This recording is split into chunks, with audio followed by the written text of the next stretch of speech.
surprised if he suddenly shows a slide on how to cook a dosa. He makes excellent dosas, but hopefully he'll stick to the subject. And you will find it, I hope, interesting. You'll find it well researched and very objective. He's not influenced by anybody. He's not even revealing what he's going to talk about. Alex Hittle. Thank you.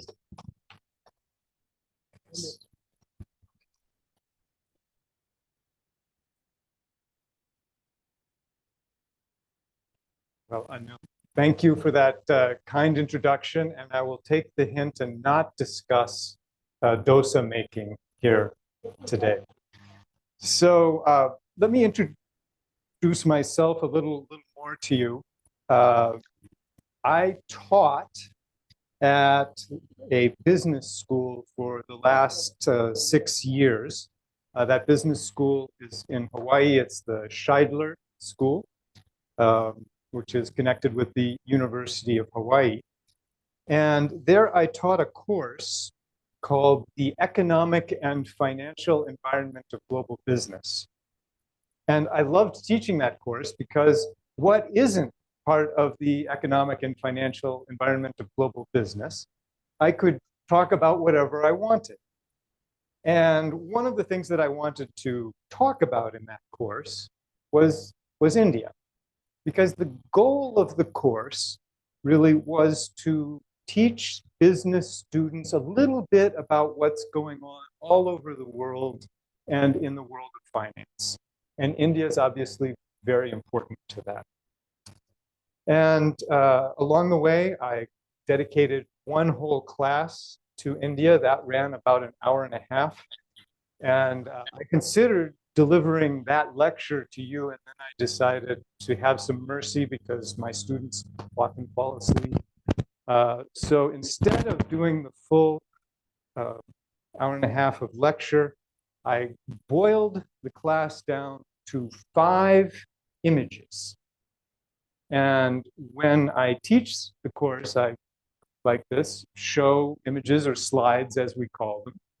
And I thought that these 5 images are sort of the key images to illustrate what I teach to the students at an American business school. And then you can see these and get a feeling for what the outside view of India is, and at least from one course in Hawaii.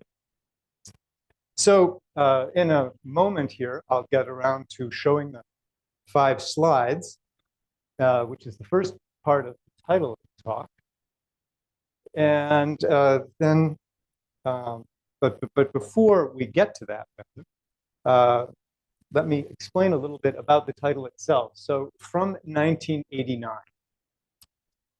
Why did I say from 1989? Well, 1989, as I taught this course, I realized was pretty much the year that set the modern economic world in motion. What happened in 1989? Well, the starting point for the year really was that the USSR, Soviet Union, withdrew, defeated from Afghanistan. That was the year that the Russians pulled out. That's now little remembered. Much better remembered is something that happened later in the year, which is that the Berlin Wall fell. And I think the two are pretty connected. The Russians, having suffered this military defeat, when the challenge came in Berlin, they did not have the stomach to go in there and start shooting people on the scale that they would have needed to shoot people to preserve their control in Eastern Europe. The Berlin Wall falls, and I think that really sets the modern world in motion. It leads to the USSR itself falling apart. dismantles in 1991 and turns into 15 separate countries. So we go from a superpower, USSR, to 15 separate countries, among them Ukraine, which is obviously in the news these days. The USSR's population, which had been 287 million people when all these countries were bound together in the Soviet Union. After the breakup, what's left in Russia is only 147 million. So they lose 140 million people from their population. Not that those people died, they just ended up in different countries that were formed. And Russia enters into an economic depression. And this depression is, when you look at it in terms of the numbers, it is far worse than the Great Depression that the US and the rest of the world went through in the 1920s. The industry basically collapses in Russia. Russia, for a number of years, kind of leaves the world system. And with that, we lost the world that existed sort of from the end of World War II until 1989, which was the bipolar world where the US and democracies kind of competed with the USSR and the communist countries. And we end up with this new world that we have now that's no longer sort of defined by the Cold War competition. And at least for the United States, I think that's what kind of set us on the path that has made the United States quite different now from what it was when the Cold War was going, because during the Cold War, we focused on competing with the USSR. Now, we don't have that, and we tend to be much more inclined to fight within the United States. So some of the troubles that you hear about in the US, I think are really kind of the result of losing the common enemy that we had, especially for the two political parties in the US. And so the fall of the Berlin Wall really set in motion a lot of the politics in the United States today. So a very important moment of the fall of the Berlin Wall kind of marks the end of the Cold War. The third thing that happened in 1989 is that China had the protests in Tiananmen Square. And roughly 1 million people gathered in that central square. And China was willing to do what the USSR was not willing to do. And they went in and shot people. The estimates vary, but it was in the thousands to clear the students out who had been demanding democracy and freedom. And China made it clear that from that point forward, you might have growing economic development and capitalism, but the government was going to be firmly in control. So Tiananmen Square. All of these events happened in 1989. Is it a coincidence? Yeah, it's a coincidence, but it seems like that was the year that set what we have now in motion. And so that's why the talk is from 1989. I tell my students that there's only one date they need to remember for the course. Quick quiz, what date is that? 86. Oh, there's always a student who, yeah, no, this is making me feel right at home. Okay, so 1989, one day. Now, the other part of the topic here, the title is with love, and 1989 is actually the year I first came to India. I had met my wife, Anu, and I came to India and met the Suds, Anu, and thank you for the kind introduction, and, Rajat and Seema. And so not only did 1989 set the, the world in motion, it really set my life in motion as well in terms of coming here to India. So that's a little bit of background. With that background said, let's move on to the images. So here is the first image that I show.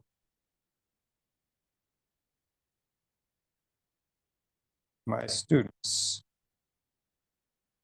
but it's not coming through.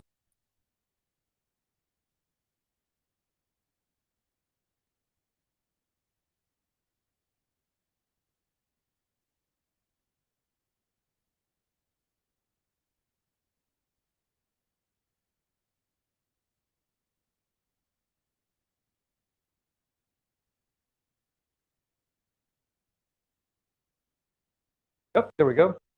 Thank you. Okay, so image number one. So this is a chart that appears in the textbooks that the students read, and it talks about China and India in the world economy starting here in 1700, and then it finishes with 2003. And the bars here represent GDP, gross domestic product, the basically the economic output, the value of everything that people's work makes in a year. And this vertical axis gives you the percentages. So, and these are the percentages of the world economy. So in this first bar in 1700, the blue is China. You go from here to here. China was, say, 23% or so of the world economy. And India is about the same size, another 23% of the world economy. And if you had extended this back to, say, the fall of the Roman Empire, it would be the same. India and China were the big economic powers of the world. And you can see then why, in a fit of absent-mindedness, obtaining India might be of interest to the British, because when the British acquired India, India is about a quarter of the world economy. But then that, over time, diminishes. Now, what's happening here isn't that India and China are becoming poorer. It's that the rest of the world is going through the Industrial Revolution. And just in comparison to what the rest of the world is producing, India and China are falling away. And you see this sort of dramatically here in 1870. And by 1950, round about the time that the British pull out, India and China have shrunk, and they are together less than 10% of the world economy. The two countries are coming back now. And what I stress to my students is what's happening now is not something weird, novel, new.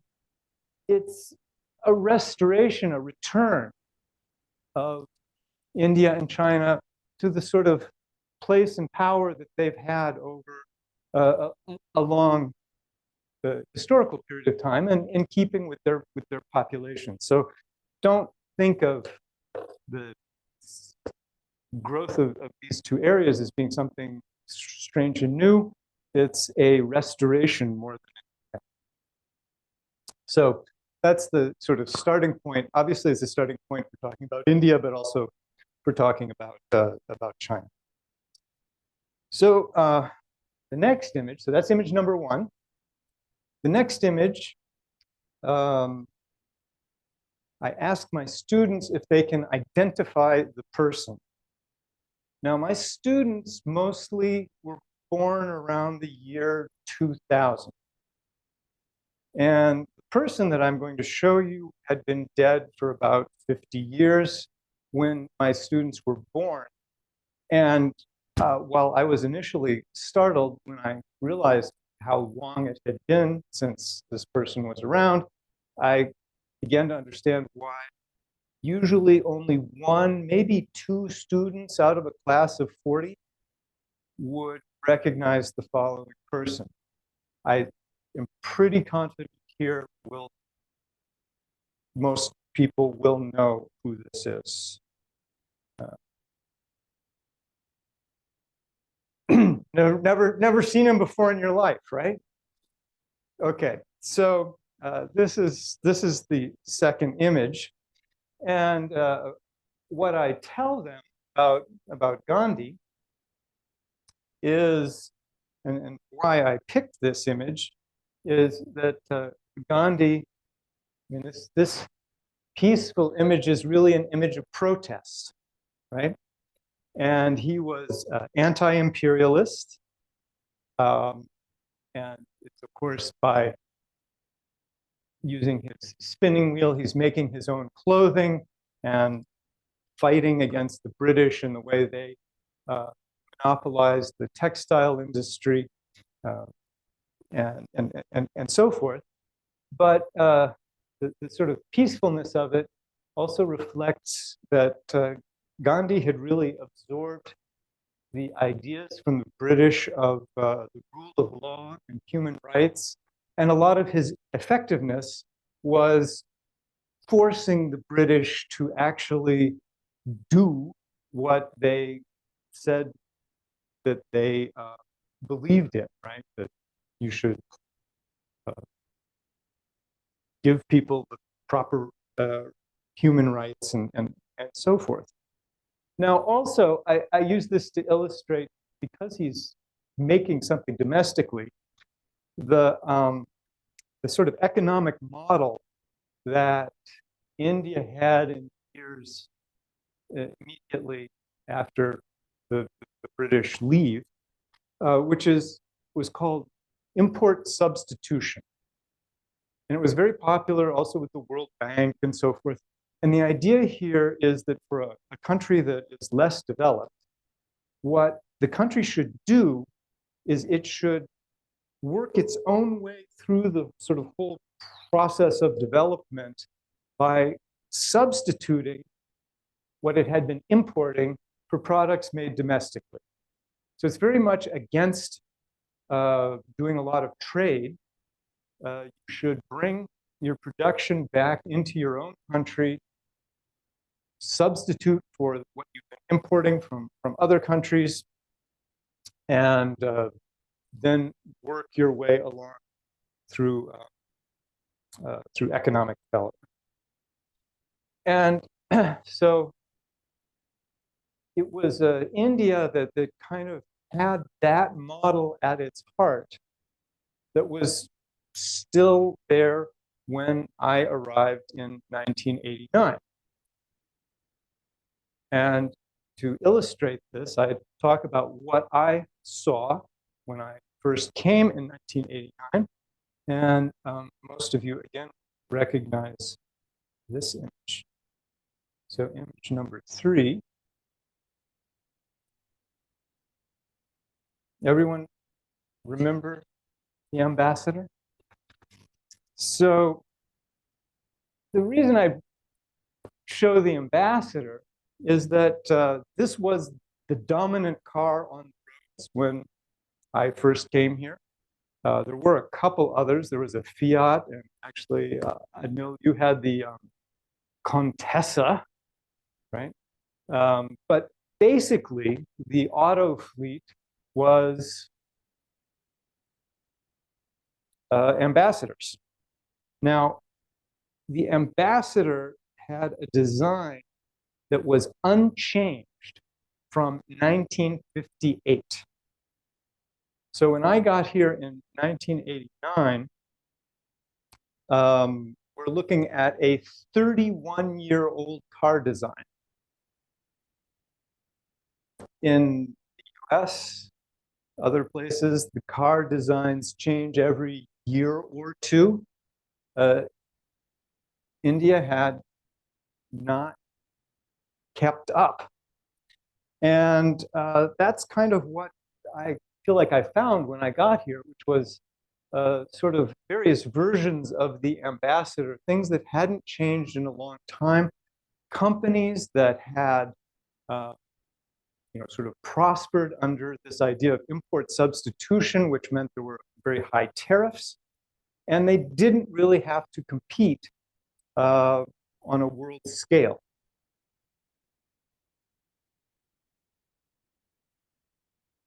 So now I'll take a little interlude before I move on to the next picture, and talk again about what happens in 1989. So in 1989, when I get to India, India is basically trying to produce more stuff itself. It's producing quite a bit of outdated stuff. And politically, it was officially unaligned, but had quite friendly relations with the USSR. And then 1989 happens. The Berlin Wall falls, and for India, the way that this was really important was that as the USSR came apart, being allied with the USSR was less and less attractive, particularly because India, has this sort of long-running competition and is looking for someone to ally with as a counterweight to China. And when the USSR falls apart, now India needs new friends. So it presents a challenge there. And I go on and tell my students in the lecture that while nothing happened immediately in 1989, that change paved the way for economic reforms that came really starting in 1991 with Narasimha Rao and then Manmohan Singh being finance minister. And they start cutting tariffs, encouraging more foreign investment, generally opening up and being less of this import substitution model and much more of a welcoming multinationals, international investment, et cetera.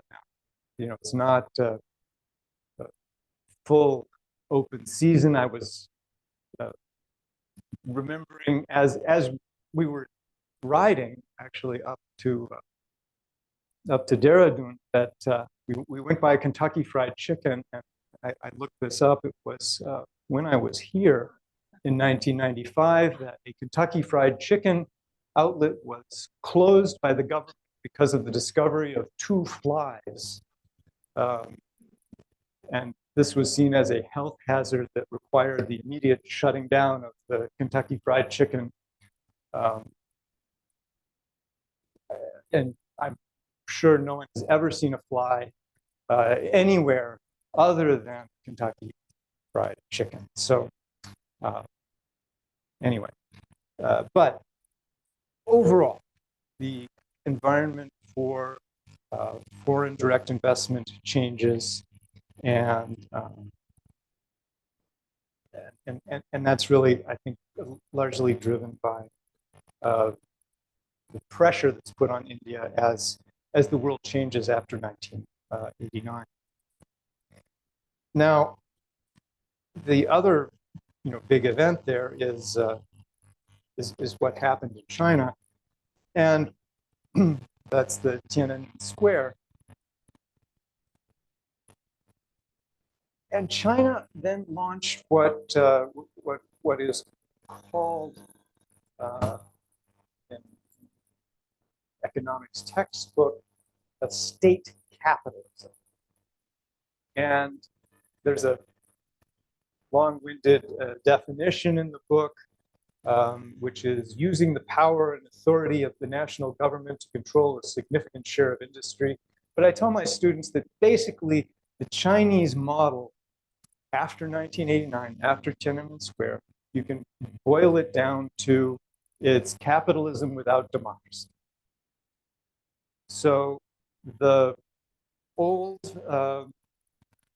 ideas of Mao and communism basically go out the window. And interestingly, I had quite a few students from China, and they, to be honest with you, know nothing about communism. They don't know Karl Marx. They don't know the sort of history of communism or the sort of core ideas of communism. They just know a sort of factual history that Mao became, won the war in China, and since then the Communist Party has run the country. That's more or less how things work. So China starts in on this program of state capitalism, capitalism without the democracy. And India is sort of doing a version of this with, I would say, a little bit less capitalism, but retaining its democracy and human rights, judicial system, etc. And then you come to, okay, so how did this work out? And the two countries, if you look at them in 1989, are very similar starting places. So huge populations, basically very poor on a per capita basis. And we saw that they were down to less than 10% of the global economy. So how did these two models end up working out? Well, for China went from 1989 on to doing what really is the greatest economic miracle of all. They grew 10% per year. So every year, 10%. For roughly 30 years. And when you build 10% on 10%, teach the finance students, you get tremendous compounding. And so China's economy grew by 7 to 8 times from 1989 to 2013, and put them in the position that they're in now. So China's GDP, gross domestic product, is about $10 trillion, which is the second largest economy in the world. If you consider the European Union to be a bunch of separate countries, if you take the European Union to be one country, then it's the third largest economy. Either way, the Chinese economy has become huge. It is now bigger than the US economy was in 1989. And it's just a matter of time and probably a few short years before the Chinese economy will be the largest economy in the world. And this was an incredible human achievement. The World Bank talks about extreme poverty. People are in extreme poverty, according to the World Bank, if they live on less than $1.90 per day, which is roughly 200 rupees per day. So in the years just between 2002 and 2012, 320 million people in China moved from that extreme poverty to something more. And to put that number, 320 million, context, that's roughly the population of the United States now. So China has pulled a whole United States out of that kind of extreme poverty. So it's been a big success. And the comparison with India is what brings me to the next slide.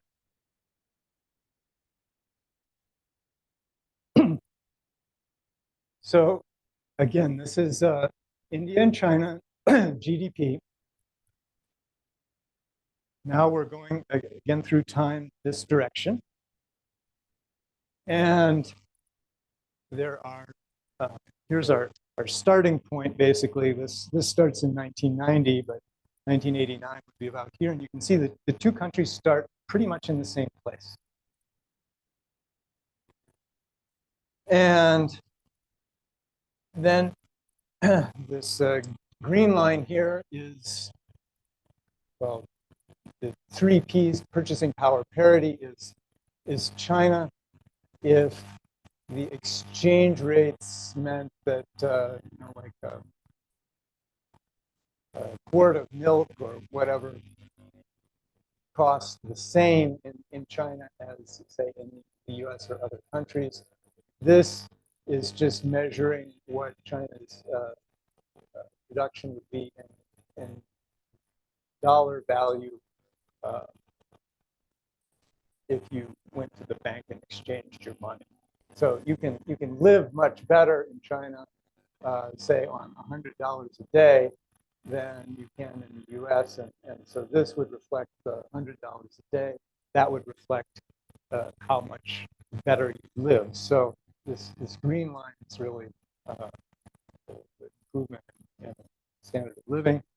And here's the, this one is China. Then here we've got India in terms of standard of living, and India in terms of, if you just look at the exchange rate, say between dollars and rupees, how India is performed. So you can see from this that these two are India, these two are China.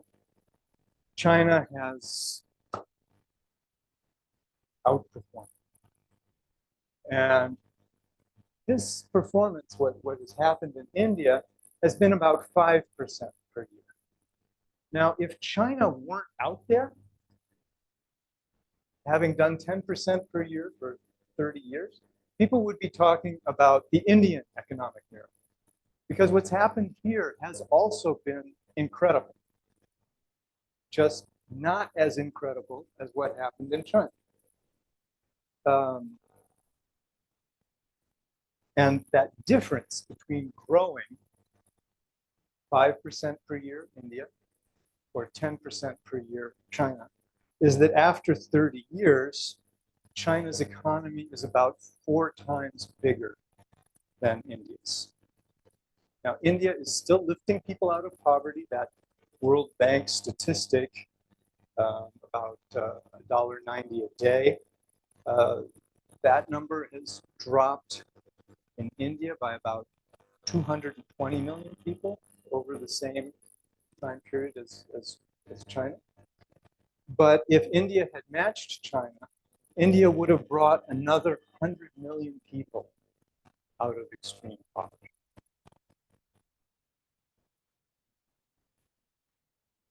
And then the question is, okay, why? Why have the Chinese succeeded so dramatically? India's done okay, but why hasn't India done what China's done? And the textbook, and what I tell my students are, well, you know, who knows? But there are some theories. Some people will blame the caste system in India. That because of castes, there's a group of people who never get the full economic opportunities. A second argument is that India is a much more complicated country than China. And it's multi-ethnic, multilingual, multiple languages, multi-religions, and at least compared to the part of China, the coastal area, which is where the economic growth has been so powerful and the bulk of the wealth has been created, that coastal part of China is fairly homogeneous. So maybe China, just because their population is more similar, has an easier time of it. Another theory is to blame the British, right? The British came here and messed everything up, and India hasn't recovered. China was never officially taken over, although in fact foreign powers were extremely powerful in China, and it almost was as if China was subjugated by outside forces. So this leaves the sort of nagging suspicion that maybe the reason China does better, has been doing better than India, is its approach of state capitalism. And to get to what's sort of the heart of that argument, I show my students this image.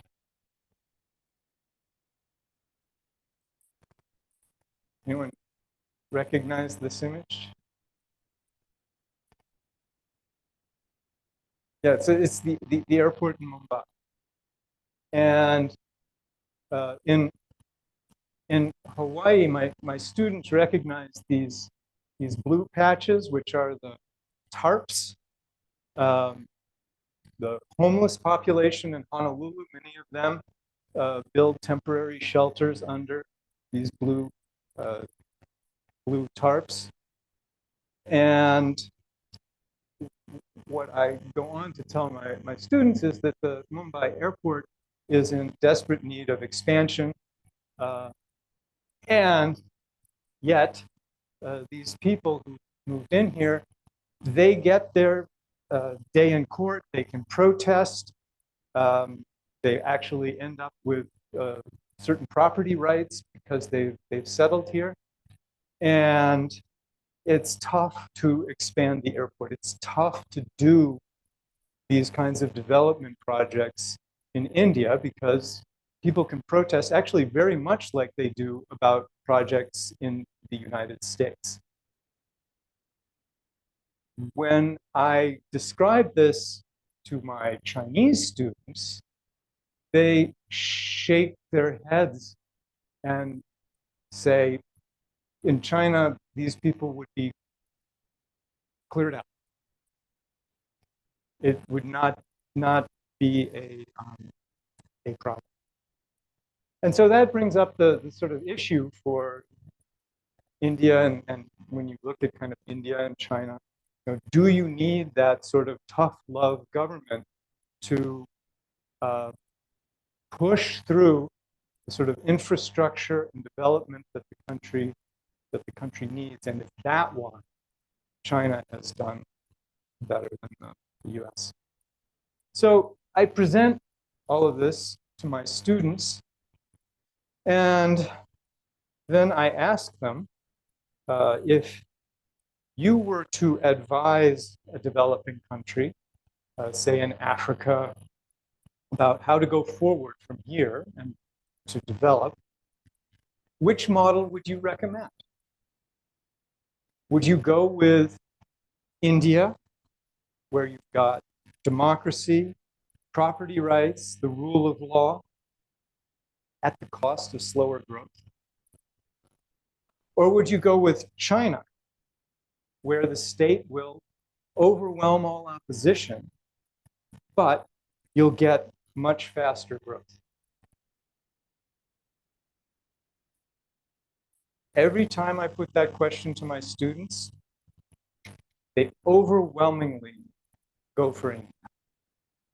They would rather have those rights, even if it means slower growth, than the faster economic growth that China's. Now, does this tell us anything really about India? No. What this tells you about really is the attitude of Americans. And I guess what I'm ultimately here to tell you is that Americans are rooting for India. They wish the country well. And I know you're going to soon have a debate here about democracy in India. They would overwhelmingly side with stick with the democracy, the legal system, and that approach, even if it does mean slower economic growth. And that's what I have to share with you. 5 images. Thank you very much for attending. And yeah.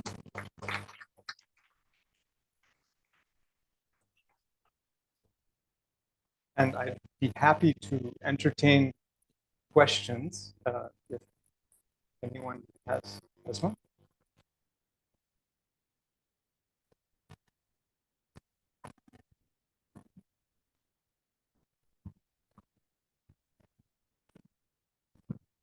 You said that the Russian economy has collapsed a long time ago. Mhm. That's 1990. Yes, So 91. where are they getting the money to fund the war in Ukraine? And now Putin has appointed a new head of army. So the war is 1 year old, and he's obviously wanting to prolong it. So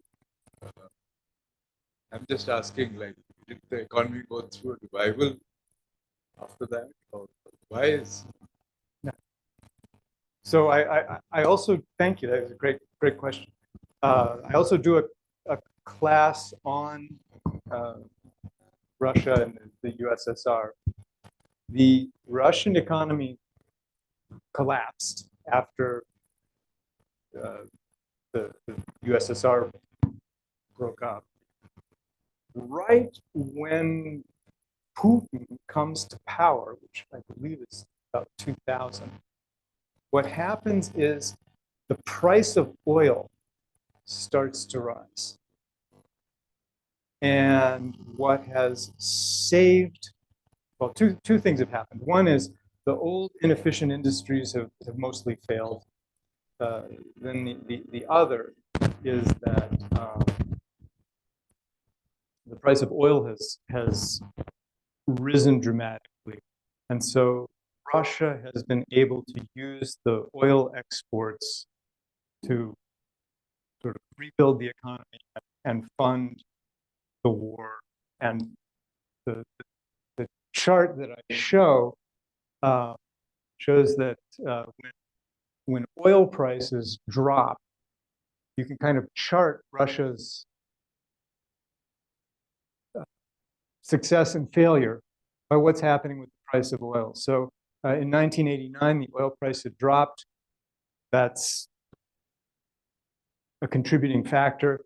The oil price is low through the 90s.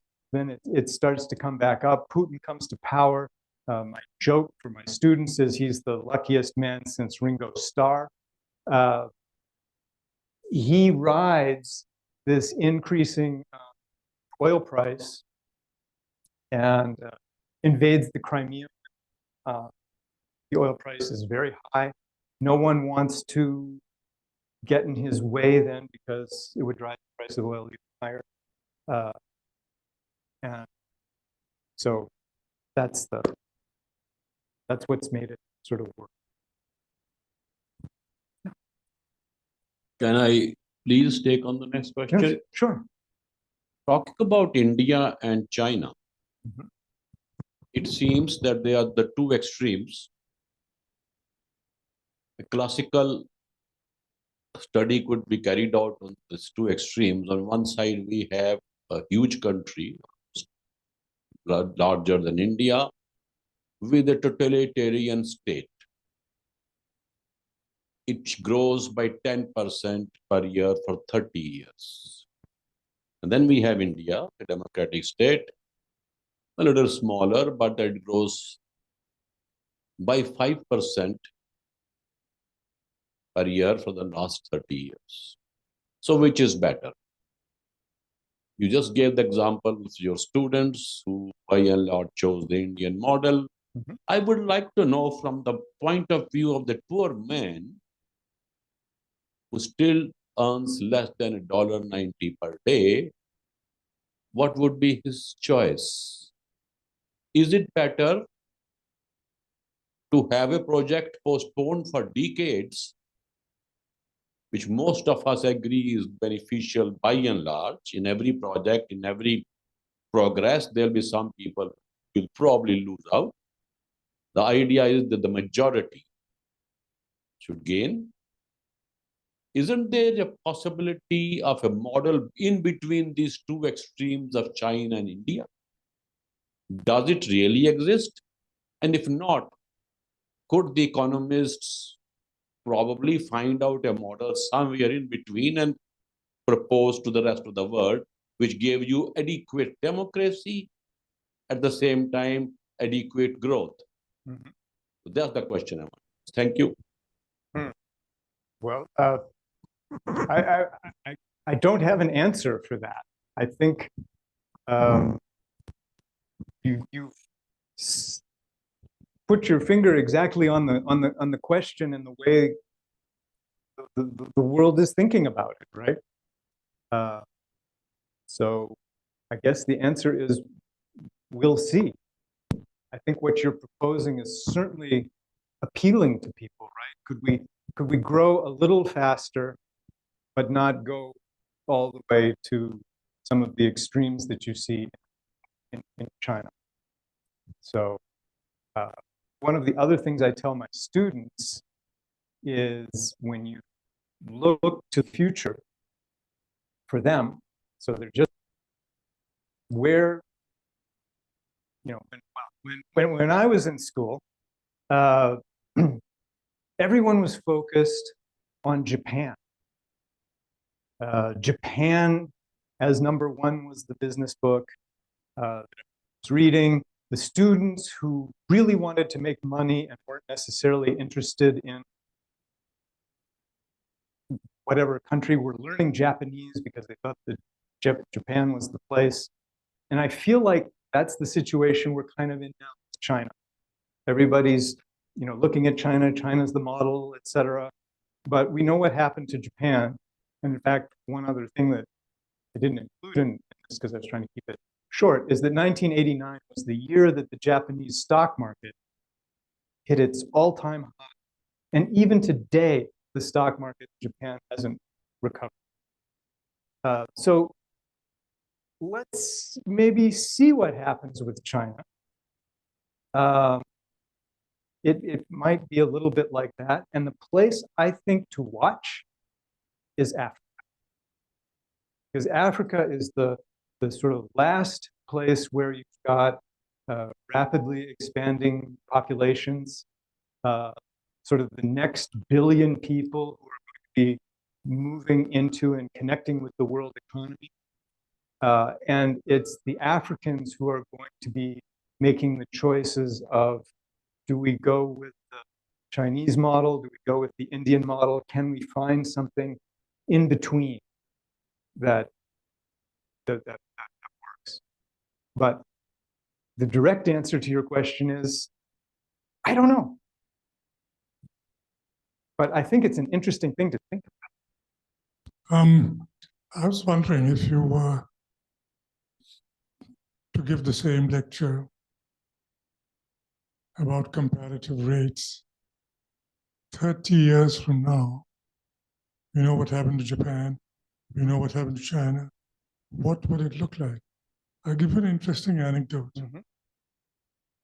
My wife and I went to China,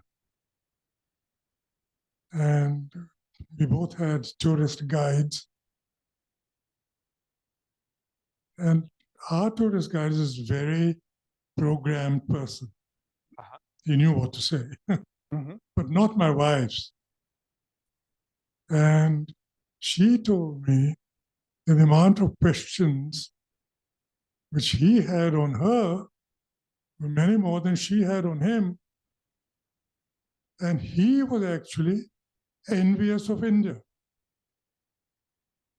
Uh-huh. And the way he presented his own country was like a vast kindergarten with a headmaster. Okay. He, my wife said admiring things about China. And he said, yeah, I suppose so. What use is all this if you can't even speak up? When putting your hand up is a crime, when you can't speak up. Mhm. So there is this huge sentiment somewhere. I presume he wasn't the only Chinese who thought like that. My question to you is about America. Mhm. I thought when this vast population of young Chinese would flood American universities, there would be a reciprocal influence back home in China, whereby even the party would have to realize that, yes, there are something called intrinsic rights, Mhm. unrelated to standard of living. Whether you're the richest or the poorest, you both enjoy the same intrinsic rights. Mhm.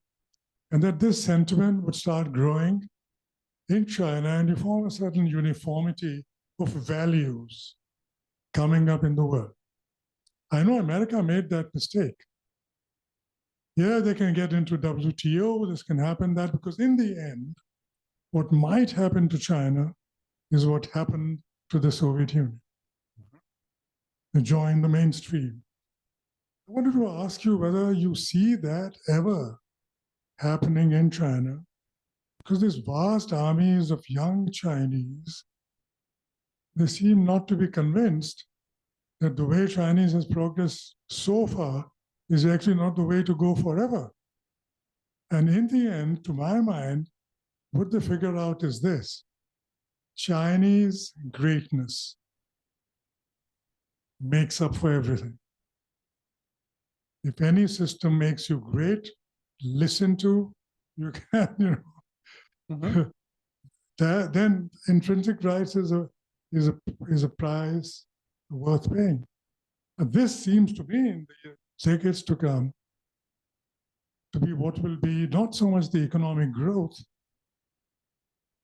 Cold War was one thing, but this huge battle of values that is going to loom in the decades to come.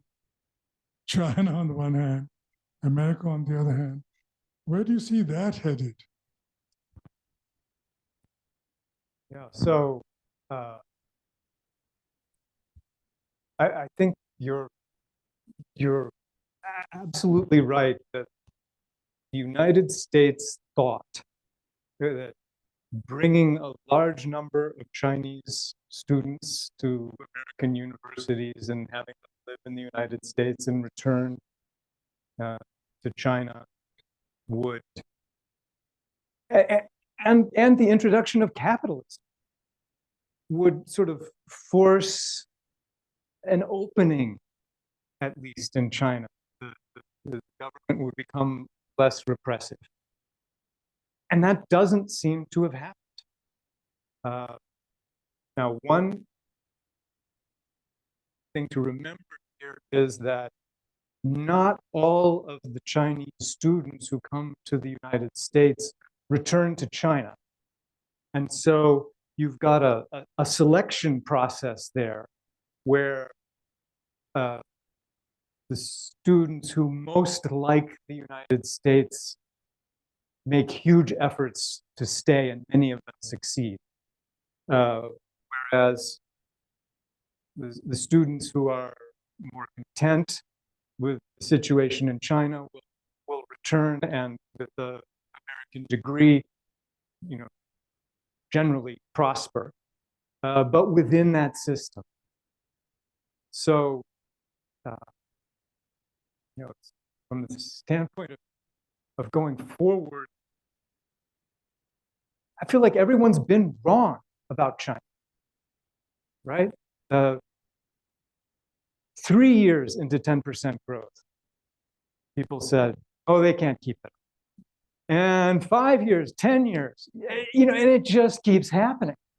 And similarly, you can't possibly keep running this country with such a repressive regime, and you will kind of hit the wall that Russia or the USSR, which was their economy was largely built around imitating other economies. They could look and see, okay, we need electricity. So, Lenin goes in and he electrifies the country. And, then they have fast economic growth. And as long as they're kind of mimicking, they're doing okay. But then by the time of they're falling behind because they sort of caught up, but they can't innovate the same way as traditional capitalism. And China should hit that point, right? But it's not happening. So what can I guarantee you about China? People will be wrong. How it plays out, I don't know. But what you saw maybe with the change here just in the last few months with COVID was that the government felt pressure, from the people, and above all, because the economy has weakened substantially from lockdown after lockdown after lockdown, that it sort of forced the hand of the government. The government maybe lost some pace there. We'll see, but and I have been to China, but it was a very long time ago, and don't have sort of special insight into it.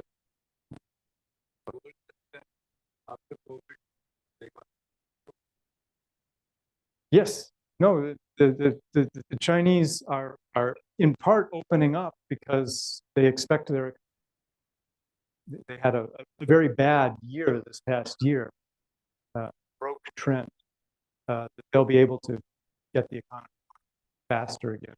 Now they're basically letting COVID go through the population.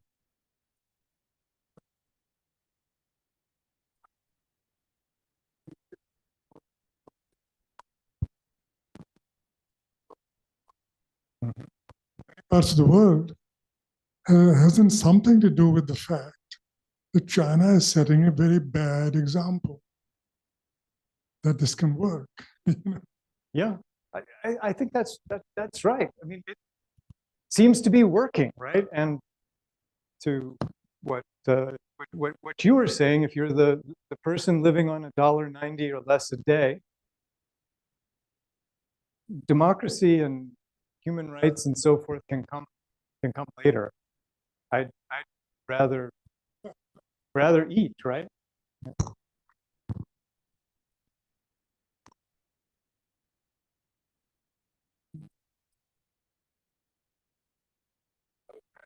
Yes. If you just wait a minute, they'll bring the microphone. I think broadcast over Zoom. No, it's for the Zoom people. Oh, right. Yes. Sorry. Hello, Zoomers. Yeah, very quickly, Mhm. the points raised by these two last questioners. Ultimately, the system that a country or a culture follows depends on its culture. Mhm. Whether it's China with its own history of Confucianism or India with its own history, it follows on the culture. Ultimately, you can try and find the middle way, Mhm. but the culture will prevail.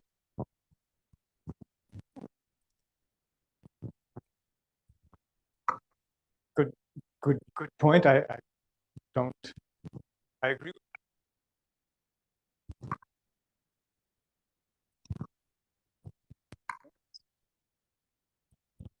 Oh, the lovely lady over.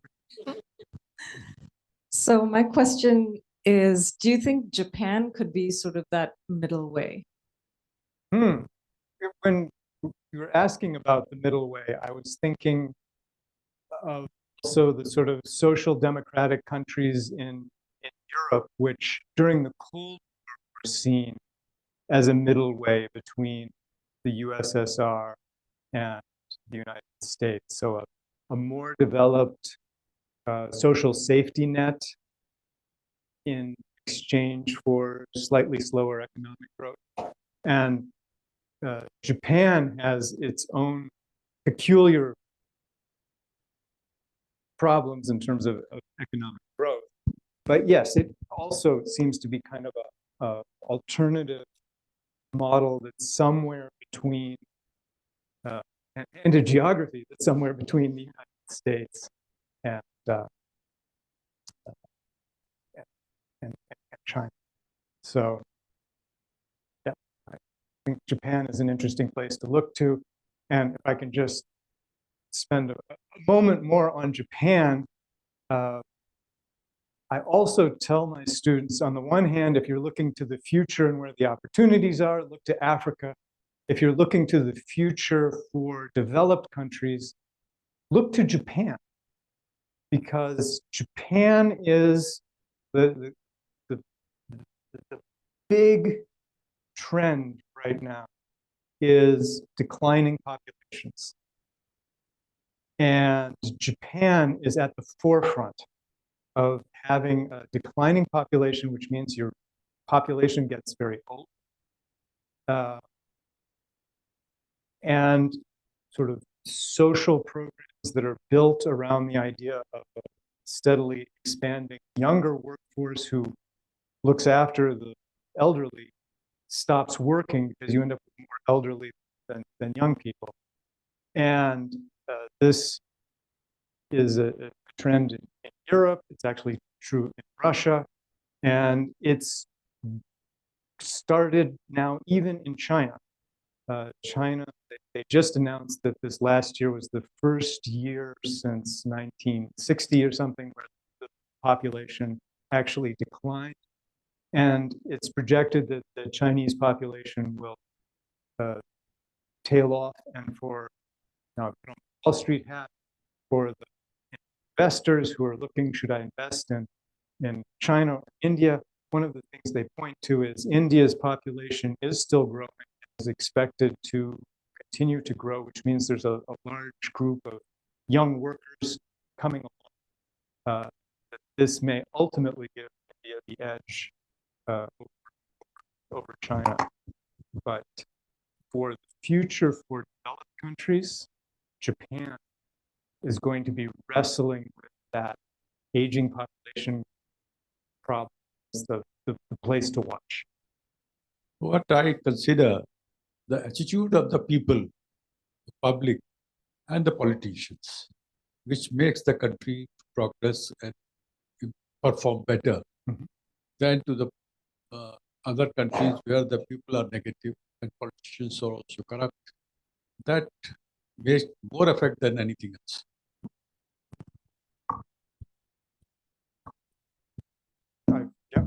The political culture makes a huge difference, right? If it's terribly corrupt, I think it's very difficult to get fast economic. Maybe this should be the last one. We began with I just was thinking about 2 points. Number one, while we're talking all the time about growth, advancement, etc., not many people are thinking about more equality of income. And what do you think has happened over the last half a century? Who is leading this? Who's the leading country which has made concrete, where you see concrete results in reduction of inequality? Is it the Scandinavian countries or any other? And particularly what's happening in India versus China? I mean, whatever be, these are all numbers, 10% growth or 8% growth. But is growth that we're all concerned with? We're also concerned with social justice. Number two, especially related to India and China, do you think that a major factor in China's explosive growth from 1990 onwards was the demographic dividend that it enjoyed? And that dividend seems to have shifted to India now. India has a much younger population, more working force than China. China's population has aged now, like Japan's did. So what are your comments on that, if I may? Thank you. Sure. So the social justice, the truthful answer is I don't know. For sure, what's happened in China is they have accepted a huge increase in inequality. So the joke that my friends who work in China come back from China with is that when you confront a Chinese Communist Party member about, well, there are all these billionaires in China, right? The response is, well, if everybody is going to get rich, some people need to get rich first. Okay, so during Mao's time, it really was very equal, but everybody was really, and this is again something, one of the issues you try and work with students on. Do you need and a running issue in U.S. politics at least, and I think worldwide? How much of a incentive do you need to get people to do their very best work? And do you need to have people be paid, a great deal more to get them to do their best work? Or can a country be more equal? So I forget the exact numbers, but there's a huge difference, coming back to Japan, between what the CEOs of Japanese companies make relative to their average workers. It's much, much lower than CEOs in the United States. I forget the numbers, but it's something like the average Japanese CEO makes, 10 times what the average worker his for Japan, his company, versus in the US, it's hundreds of times. So in another course, I challenge my students with, we're talking about economic incentives. Do you really think we need to cut Jeff Bezos and Elon Musk, Tesla guy, yeah, Elon Musk's taxes in order for them to try their very hardest to create these companies and build? And I think the answer is clearly no. It's all about the ego and the achievement and so forth. But it's that sort of running and question of, do you need inequality to get people to strive? And for sure, I think it goes the other way. That if no matter how hard you work, you're not going to enjoy a better life, which kind of what was going on in the old USSR and kind of what was going on in China at Mao's time, then people aren't. So you need a little bit of incentive at least to get people. But maybe you don't need to make 100 times. The other was the demographic thing for China. I think you're exactly right. China had an attractive demographic profile. They had basically a lot of workers who were kind of in their prime when China's growth was doing its thing. And what you're seeing now is companies moving actually out of China to other younger wage places, Vietnam, Indonesia, et cetera. And India is certainly part of that and positioned well for growth based on the young population. Okay. So I think we should, we've gone an hour and 15 minutes. It ended up being as long as my lectures. So let's stop it there. But thank you very much for attending, and